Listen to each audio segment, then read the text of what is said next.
Hey folks, Rudy Alpha Investments. Welcome back to another episode of the Flesh and Blood World discussion of Rudy, I don't care, I've already thumbs down and left. Well, good, eat a taco and watch anyways. Thumbs down 2 times. So, I want to address a big thing that I've been getting bombarded with messages recently. Rudy, have you noticed ever since the box price of those Flesh and Blood, the Welcome to Wrath and Arcane Rising, the first two sets of Flesh and Blood came out, right when they went out of print, and the first edition skyrocketed in price? Did you notice all out of nowhere ChannelFireball shows up and has unlimited amounts of these first edition boxes, and they're just dumping them on the market for like $900 a box? And I mean, rumor has it, A, they're not out of print and they got more. B, they got pallets and they're going to make millions. Or C, they don't believe in the game and they're dumping all the product. Yeah. All right. I sent a message over to the Legend Story Studios, the head guy, James. I asked him, I said, hey, I'm getting bombarded with emails, and will you give me a statement so I can at least report it and discuss it with the public on everybody wants to know what's going on with the ChannelFireball dumping all these first edition market boxes on eBay, and they are selling like hotcakes. They are dumping boxes at $900 a piece, and they are just, every day, they're selling 5, 10, 15 boxes for almost $1,000 a box. Actually, with tax, a lot of those buyers are paying probably about $970 a box, just under $1,000 a box. And that's for U.S. International, they're probably paying $1,100 a box. Maybe more if you factor in those VAT and different international taxes that you guys get charged overseas. Terrible. So I asked him about that. He gave me some answers. And of course, I asked him for permission to discuss this publicly. And he told me, simply put, Legend Story Studios have been in discussions and talks and negotiations with Channel Snowball for, he told me, since May of 2020. This has been going on. That's, that's the 5th month of the year. This is like November. I'm filming this at the end of October, so you're probably going to see it like November 1st or 2nd. So, that's literally like a 5 to 6 month span of the conversations that they've had going back and forth with Channel Snowball to actually carry the game, talk about it, bring it to the U.S., help make people aware of the game, let people try it.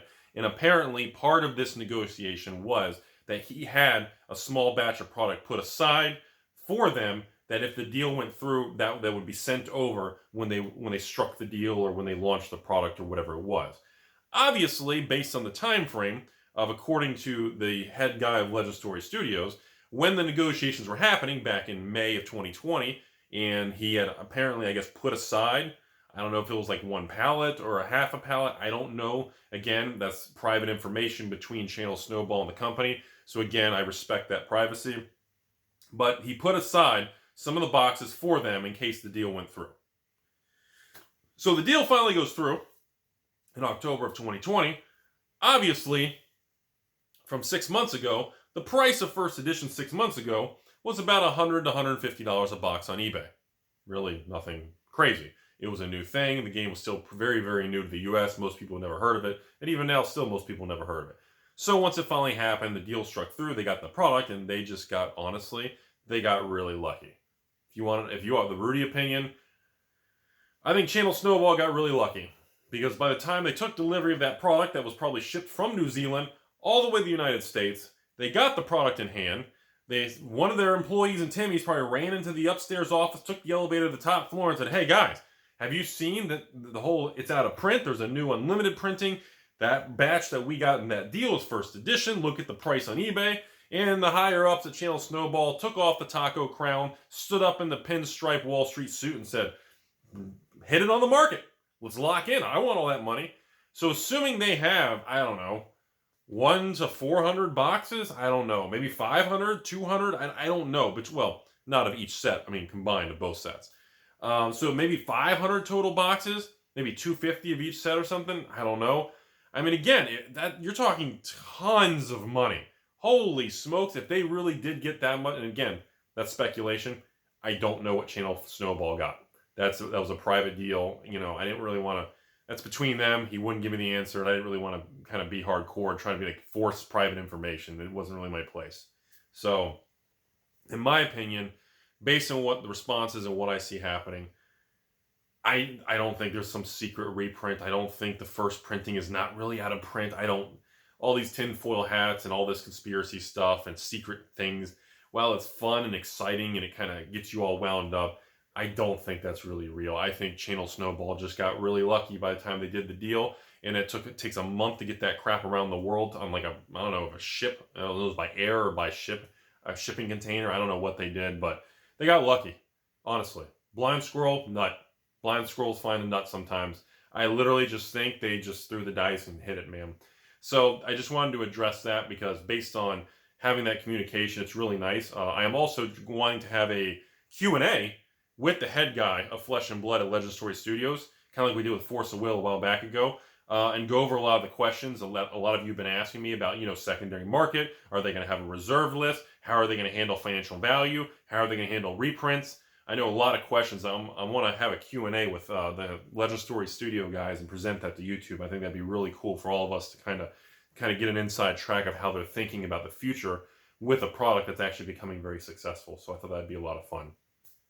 So I think that mostly puts it to rest, though. So no secret reprint. No, Channel Snowball doesn't have 10,000 hidden boxes everywhere. They don't even have thousands of hidden boxes. No.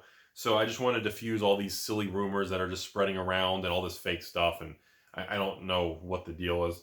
One other final comment again.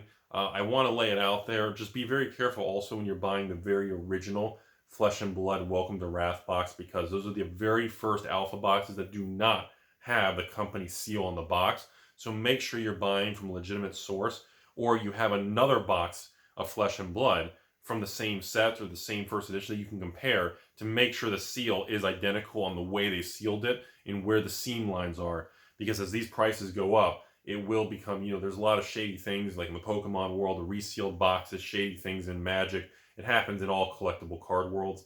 And as with most first editions of any card game, Flesh and Blood's the same as the Alpha Beta era. There's no Wizards logo. A lot of the Alpha boxes weren't even sealed. So it's the same concept. So be very careful with that, everybody.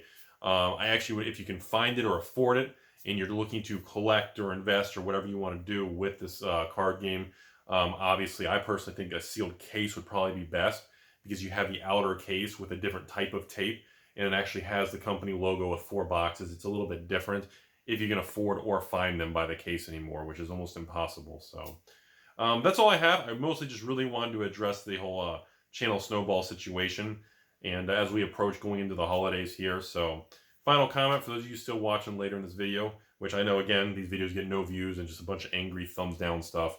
Again, I have a restock coming of the Crucible of War first edition boxes before it goes out of print later on. And of course, I will be carrying the unlimited versions of the first 2 sets for the reprint in a special holiday thing for the patrons. And should be a lot of fun with some epic, promotional things and really cool things like that. I think overall the ChannelFireball thing is a net positive for everybody. I really do. And, I don't think it could really be a better time. I think the anger that Wizards of the Coast and Magic has created in the TCG world, it's kind of a perfect storm. You have the 2020 virus thing. You have Wizards that's just pounding so much product and so many people are angry. I mean, everybody likes the cards, but they're just angry at the way Wizards is running the company and running Magic right now. It's kind of a ripe time. It's a very, a window of opportunity for other card games to kind of step up and try to make their place. So with the stay-at-home orders and everybody going back to nostalgia plays and 90s collectibles, you really couldn't ask for much of a better time to really launch a card game versus 2020 when you have people going back to 90s stuff and board games and you got Wizards irritating everybody. You have a really nice, unique situation that allows them to kind of step into the market. So the biggest thing is just remember, if you just enjoy the game, please do not spend a ton of money buying these first edition boxes. Seriously, just buy the unlimited reprint boxes that are coming up. They'll be real cheap. Don't spend a ton of money until we see what happens with the game. And that's kind of really all I have to say today. It's just really cool to see these things and to see more and more companies pick up the product, start covering it, distributing more of it. Distributors are back-ordered and backlogged these allocations, and all these companies across the country are requesting to carry the product. And it's very exciting that, something else hopefully can be ran well and give Wizards a run for their money. That would be, I feel like if somebody did that, which they don't feel threatened because they're so big, but if something could, I think that would truly help Wizards stay in check more. Do you know what I mean? Like, I feel like that alone would help.